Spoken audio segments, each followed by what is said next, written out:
ఏపీలో విపక్ష కూటమిపై YCP MP Vijayasai Reddy satires వేశారు. 2014లోనే ఏపీలో డబుల్ ఇంజిన్ సర్కార్ని చూశామని, ఆ డబుల్ ఇంజిన్ సర్కార్తో ఏపీ దివాలా తీసిందన్నారు. 2 ఇంజన్లు చెరో డైరెక్షన్లో వెళ్లి రాష్ట్రానికి నష్టం చేశాయన్నారు.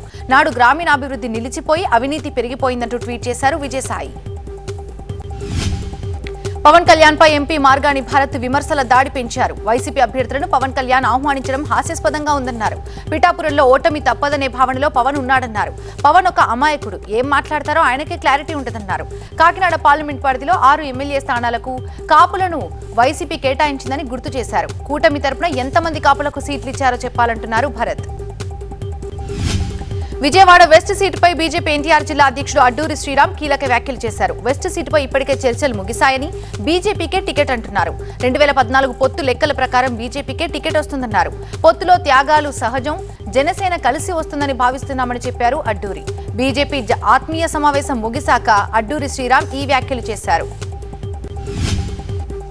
పెనమలూరు టికెట్ విషయంలో కొంతమంది తనపై అధిష్టానానికి తప్పుడు సమాచారం ఇస్తున్నారని మండిపడ్డారు టీడీపీ మాజీ ఎమ్మెల్యే బోడే ప్రసాద్. గత ఎన్నికల్లో ఓడిపోయినా కూడా పార్టీ చెప్పినట్టు పనిచేస్తున్నానన్నారు ప్రసాద్. అధిష్టానం ఆదేశాల మేరకు పనిచేసి పెనమలూరును టీడీపీకి కంచుకోటగా మార్చానన్నారు. అందుకే ఎంతమంది పోటీ పడ్డా టికెట్ మాత్రం తనకే వస్తుందన్నారు టీడీపీ నేత.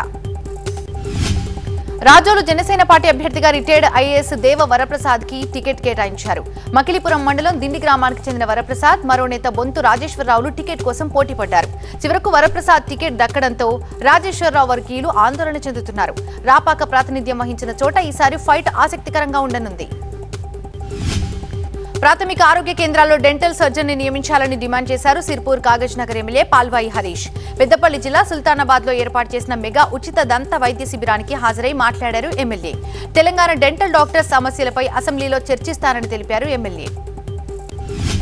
విజయవాడ బాలోత్సవ భవన్లో ఇండియా భాగస్వామ్య పార్టీలు ఏర్పాటు చేసినటువంటి సమావేశాన్ని అడ్డుకుంది ఫ్లయింగ్ స్క్వాడ్. సమావేశానికి అనుమతి లేదన్నారు ఎన్నికల అధికారులు. కోడ్ అమల్లో ఉందని సమావేశాన్ని ఏర్పాటు చేయవద్దని సూచించారు. సమావేశానికి అనుమతి పత్రాలు చూపించాలని కూడా కోరారు. ఈ భేటీకి YS Sharmila, CPI Ramakrishna, CPM Srinivasarao, JD Lakshminarayana, మాజీ మంత్రి వడ్డే శోభనాధీశ్వరరావు హాజరయ్యారు. కడప జిల్లా ప్రొద్దుటూరు ఎమ్మెల్యే రాచమల్లు శివప్రసాద్ రెడ్డిపై కేసు నమోదైంది. ఫిబ్రవరి 19న వైసీపీ మహిళా కౌన్సిలర్ వెంకటలక్ష్మి ఇంటికెళ్లి బెదిరించినట్టుగా ఫిర్యాదు వచ్చింది. వైసీపీ తరపున ఎన్నికల ప్రచారానికి వెళ్లకపోవడంతో తమను బెదిరించారని మహిళా కౌన్సిలర్ ఫిర్యాదు చేసింది. తన భర్త రామాంజనేయులు కాళ్లు విరిచేస్తానంటూ బెదిరించారని ఆ ఫిర్యాదులో పేర్కొన్నారు. ఎమ్మెల్యే రాచమల్లు నుంచి తమకు ప్రాణహాని ఉందని ఎస్పీ, ఎన్నికల కమిషన్ కి ఫిర్యాదు చేశారు కౌన్సిలర్ దంపతులు. పొత్తులో సీటు ఎవరైనా కోరుకోవచ్చన్నారు విజయవాడ జనసేన పార్టీ ఇన్ఛార్జి పోతిన మహేష్. కానీ సీటు కోరుకోవడంలో న్యాయం ఉండాలన్నారు. వెల్లపల్లిని సెంట్రల్ కి వెళ్లేలా చేసింది జనసేన పార్టీ అన్నారు. ఎన్నో ఏళ్లుగా పార్టీ కోసం, పవన్ కోసం తాను నిలబడ్డానని చెప్పారు. తమ సీట్పై పవన్ కళ్యాణ్ ప్రయత్నం చేస్తానని చెప్పినట్టుగా ఆయన గుర్తు చేశారు. ఒకవేళ తనకు సీట్ రాకపోతే ఇండిపెండెంట్ గా పవన్ ఫోటోతో పోటీ చేస్తానంటున్నారు మహేష్. పల్నాడు జిల్లా గురజాలలో టీడీపీ క్రమశిక్షణ కమిటీ సభ్యుడు గుంటుపల్లి నాగేశ్వరరావు పాడెం మోశారు మాజీ ఎమ్మెల్యే ఎరపతినేని శ్రీనివాస్. గుండెపోటుతో మృతి చెందిన టీడీపీ నేత గుంటుపల్లి అంత్యక్రియలు దాచేపల్లిలో జరగగా ఎరపతినేని, కొల్లు రవీంద్ర, అరవింద్ బాబు హాజరయ్యారు. టీడీపీ ఒక బలమైన బీసీ నేతను కోల్పోయిందని వారంతా ఆవేదన వ్యక్తం చేశారు. మల్కాజ్గిరి పార్లమెంట్ పరిధిలో ఉన్నటువంటి 7 అసెంబ్లీ నియోజకవర్గాల కాంగ్రెస్ నేతలతో భేటీ అయ్యారు సీఎం రేవంత్ రెడ్డి. మల్కాజ్గిరి ఎంపీ అభ్యర్థి ఎంపిక, గెలుపుపై చర్చించారు సీఎం. ఎంపీ ఎన్నికల్లో అత్యంత హాట్ సీట్ గా మారింది మల్కాజ్గిరి. సిట్టింగ్ స్థానాన్ని నిలుపుకునేందుకు కాంగ్రెస్ భారీ కసరత్తు చేస్తుండగా టికెట్ కోసం పట్నం సునీతారెడ్డి, చంద్రశేఖర్ రెడ్డి మధ్య తీవ్రంగా పోటీ నెలకొంది.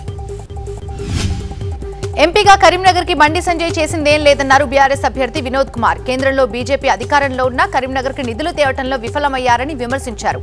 తాను ఎంపీగా ఉన్నప్పుడే స్మార్ట్ సిటీ రావడానికి కృషి చేశానని, ఈసారి మరో అవకాశం ఇవ్వాలని కోరుతున్నారు వినోద్.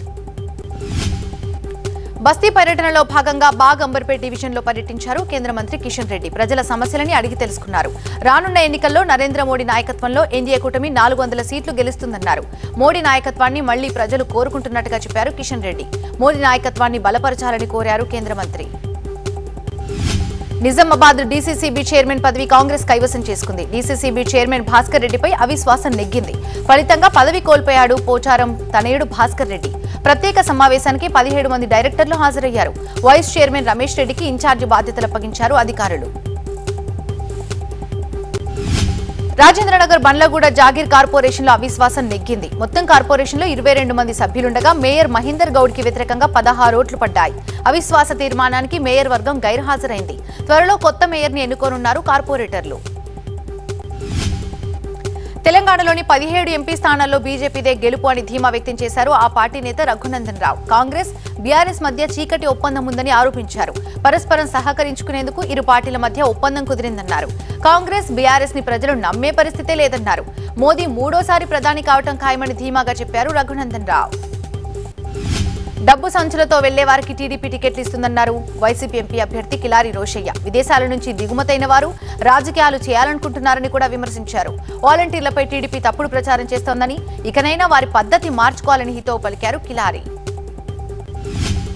ఇండియా కూటమికి జేపీ మద్దతు ఇవ్వటాన్ని స్వాగతిస్తున్నానన్నారు ఏపీ బీజేపీ అధ్యక్షురాలు పురంధేశ్వరి. ఏపీ అభివృద్ధిని ఆకాంక్షించేవారు కూటమిని ఆశీర్వదించాలని కోరారు పురంధేశ్వరి.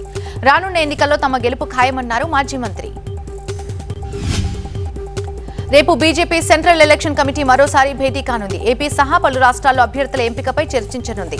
2 రోజుల క్రితమే ఏపీపై కసరత్తు పూర్తి చేసింది. ఏపీలో 6 లోక్సభ, 10 అసెంబ్లీ స్థానాలకు అభ్యర్థులను ఖరారు చేయనుంది బీజేపీ సీఈసీ. ఈ భేటీలో పాల్గొనేందుకు ఢిల్లీకి వచ్చినటువంటి పురంధేశ్వరి, సోం వీర్రాజు పార్టీ పెద్దలను కలుస్తున్నారు. సీటు కేటాయింపులో తనకు అన్యాయం జరిగిందన్నారు కాంగ్రెస్ నేత సంపత్ కుమార్. ఈ మేరకు ఏఐసీసీకి లేఖ రాశారాయన. మల్లు రవి, ఖమ్మం నేతలు కుట్ర చేశారని, 4 సార్లు ఓడిపోయిన మల్లు రవికి టికెట్ ఎలా ఇస్తారని ప్రశ్నించారు. లిస్టులో తన పేరు లేకుండా కుట్ర చేశారని లేఖ రాశారు. తక్కువ ఓట్లున్న సామాజిక వర్గానికి టికెట్ ఎలా కేటాయించారని ప్రశ్నించారు సంపత్. చంద్రబాబు ఇంటికి వెళ్లారు పవన్ కళ్యాణ్. ఏపీ ఎన్నికల్లో అనుసరించాల్సిన వ్యూహంపై వారిద్దరి మధ్య చర్చ జరిగింది. విజయవాడ వెస్ట్, శ్రీకాళహస్తితో పాటుగా పలు చోట్ల జనసేన పార్టీ, టీడీపీ నేతల మధ్య మాటల మంటలు రేగుతున్నాయి. ఈ అంశాలపై చర్చించి సమన్వయం సాధించే దిశగా చర్యలు తీసుకోనున్నారు ఇరువురు నేతలు. రేపటిలోగా పెండింగ్ అసెంబ్లీ స్థానాలు, ఎంపీ స్థానాలకు అభ్యర్థులను ప్రకటించనుంది టీడీపీ అధిష్టానం. 16 అసెంబ్లీ, 17 లోక్సభ స్థానాలకు అభ్యర్థులను ఖరారు చేసే పనిలో ఉన్నారు చంద్రబాబు. ఎమ్మెల్యే, ఎంపీ అభ్యర్థులకు ఎల్లుండి విజయవాడలో వర్క్ షాప్ నిర్వహిస్తారు. ఎన్నికల కార్యాచరణ, పోల్ మేనేజ్మెంట్ లో అనుసరించాల్సిన వ్యూహాలపై వర్క్ షాప్ లో వారికి దిశానిర్దేశం చేస్తారు చంద్రబాబు. గ్రూప్ 1 మెయిన్స్ పై సింగిల్ బెంచ్ తీర్పుని సస్పెండ్ చేసింది AP high court division bench. Group 1 qualify అయి విధులు నిర్వహిస్తున్న వారంతా తమ విధుల్లో కొనసాగుతారని న్యాయస్థానం స్పష్టం చేసింది.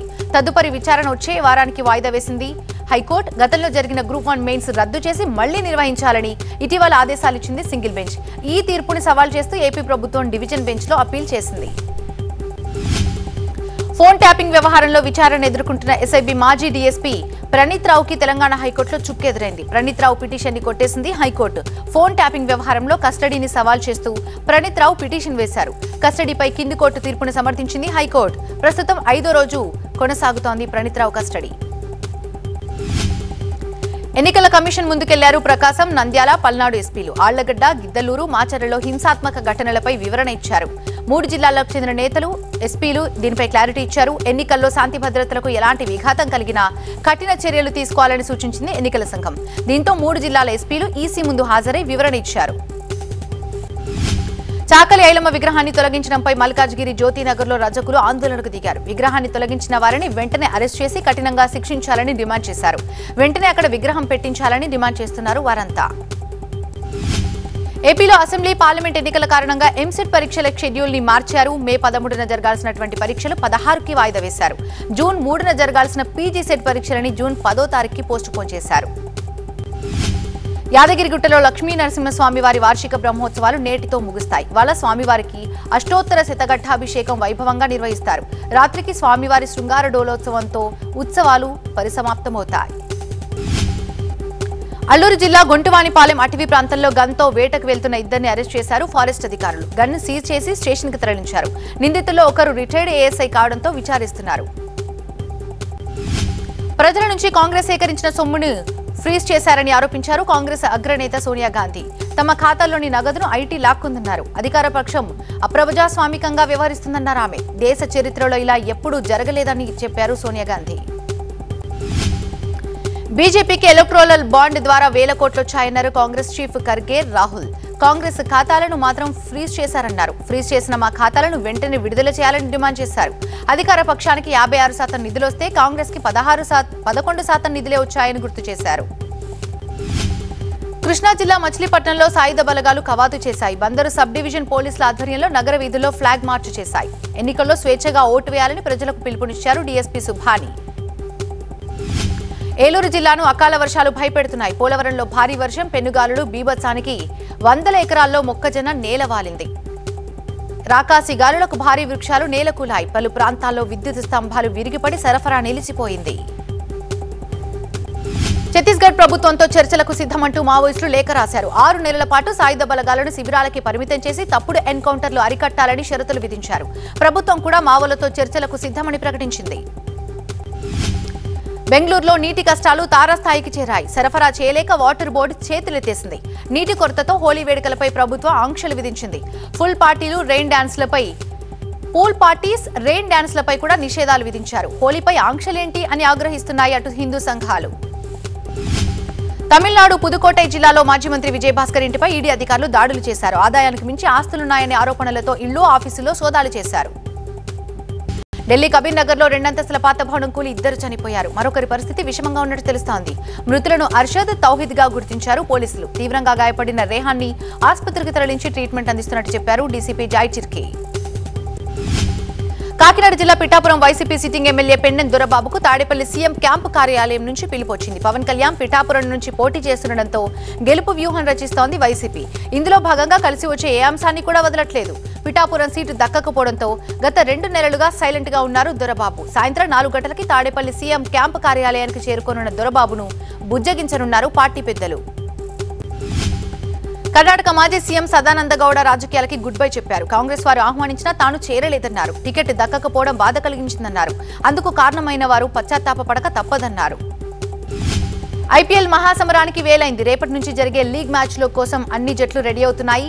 మెగా టోర్నీకి ముందు రోహిత్ శర్మ, హార్దిక్ పాండ్యా హగ్ చేసుకున్న దృశ్యాలు ఇప్పుడు సోషల్ మీడియాలో వైరల్ అవుతున్నాయి.